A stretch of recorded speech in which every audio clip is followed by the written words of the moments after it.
Wind mills आज से तकरीबन 1000 साल पहले पर्शिया में बनाई गई, जो आज ईरान है। विंड मिल हवा की फोर्स को यूज करके जमीन से पानी निकालने और अनाज पीसने में हेल्प करती थी। 19th सेंचुरी के आखिर में लोगों ने विंड मिल का डिजाइन यूज करके विंड टर्बाइन बनाई और हवा की ताकत से इलेक्ट्रिसिटी यानी बिजली बनाना शुरू की।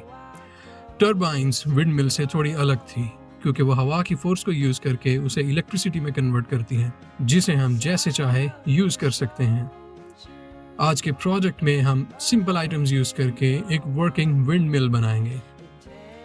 इसके लिए आपको चाहिए एक डिस्पोजेबल कप, एक कार्डबोर्ड का पीस 6 इंच बाय 6 इंच का, एक पेपर का पीस 3 इंच बाय 8 इंच का, एक प्लास्टिक स्ट्रॉ, एक स्क्यूअर, टेप, एक large popsicle stick, all needle, एक पेपर कटर, एक डेस्क फैन या पोर्टेबल फैन। तो शुरू करते हैं। कप को अपसाइड डाउन रखो और पेपर कटर की हेल्प से कप की बॉटम रिमूव कर दो। यह हमारी विंड मिल की बेस होगी।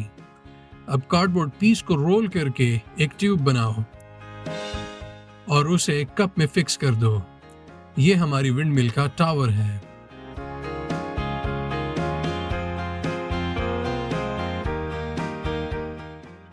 अब पेपर कटर की हेल्प से टावर की टॉप के करीब प्लस शेप का कट लगाओ, ऑलमोस्ट 1 सेंटीमीटर जितना। अब एक पेंसिल की टिप से इस कट को थोड़ा राउंड कर दो ताकि नेक्स्ट पार्ट लगाने में आसानी हो। अब एक स्ट्रॉ लो और इन कट्स के थ्रू उसे टावर में फिक्स कर दो। अब टाइम है विंड मिल का फैन जैसा दिखने वाला रोटर बनाने का। पेपर के पीस को पॉप्सिकल स्टिक के साथ अलाइन करके फोल्ड करो। फिर स्टिक रिमूव करके पेपर को थोड़ा प्रेस करो ताकि वो अपनी शेप रिटेन करे। इस पेपर स्ट्रिप के दोनों एंड पे टेप लगा दो।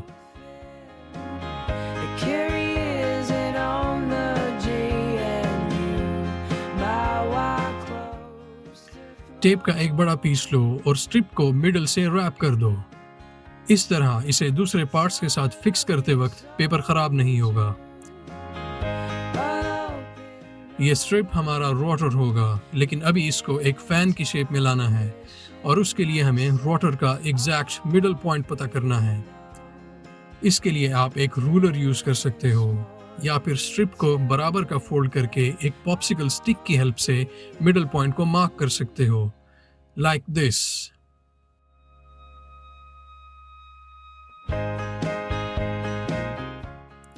अब एक ऑल नीडल लो और रोटर के मिड में एक होल बनाओ।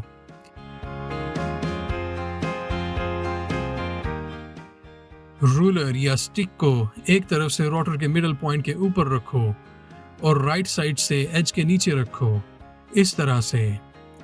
अब इस शेप में स्ट्रिप को फोल्ड कर दो। रोटर की दूसरी साइड पे भी यही प्रोसेस रिपीट करो। हमारा रोटर रेडी है। अब इसे ड्राइव शाफ्ट में फिक्स करते हैं। एक स्क्यूअर लो और रोटर को उसके एक एंड पे फिक्स कर दो।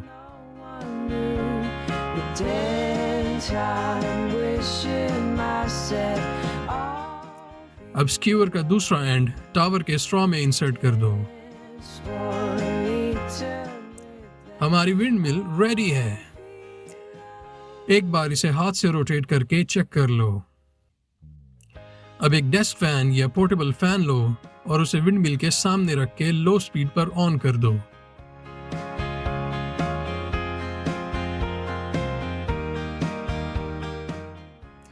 अब ग्रेजुअली फैन की स्पीड इंक्रीज करो और देखो कि विंड मिल की रोटेशन पे क्या इफेक्ट आता है।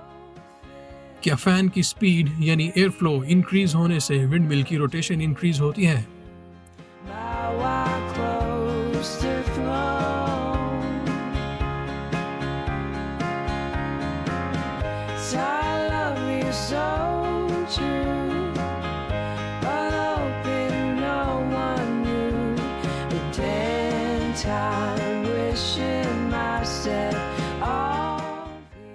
विंडमिल की बेस को स्टेबल करने के लिए आप इसकी साइड्स पे कुछ यूज्ड बैटरी स्टेप कर सकते हो।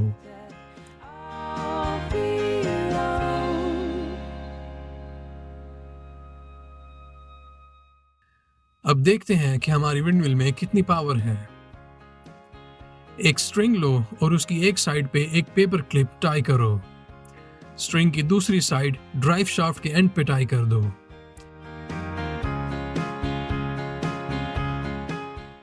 अब फैन को स्लो स्पीड पे ऑन करो और देखो कि विंडमिल इस पेपर क्लिप को पुल कर सकती है या नहीं। अगर जरूरत हो तो फैन की स्पीड इंक्रीज करके देखो।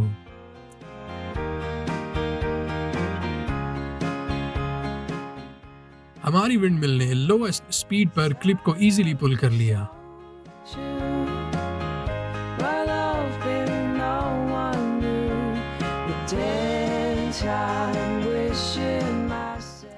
अब एक और क्लिप अटैच करते हैं।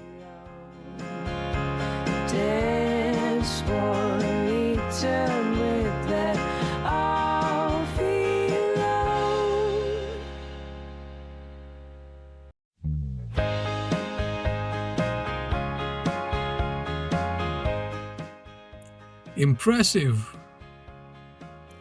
याद रहे, विंडमिल के एफिशिएंटली काम करने के लिए उसके रोटर का डिजाइन और उसका बैलेंस ठीक होना इंपॉर्टेंट है। आप अपनी विंडमिल को जैसे चाहो डेकोरेट भी कर सकते हो। इस प्रोजेक्ट को फर्दर एक्सप्लोर करने के लिए आप डिफरेंट मटेरियल्स यूज करके इस डिजाइन को इम्प्रूव कर सकते हो और डिफरेंट साइज या डिफरेंट शेप के रोटर बना के उनकी एफिशिएंसी टेस्ट कर सकते हो।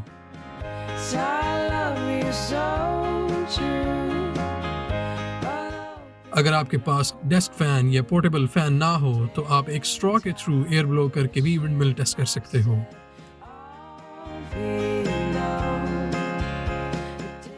आज विंड टर्बाइन्स दुनिया भर में क्लीन और रिन्यूएबल एनर्जी बनाने का एक मेजर सोर्स हैं जो पोल्यूशन कम करने और क्लाइमेट चेंज से फाइट करने में हेल्प करते हैं। एक्सप्लोर करते रहो। हम आपको मिलते हैं नेक्स्ट वीडियो में। See you in the next video. Good bye.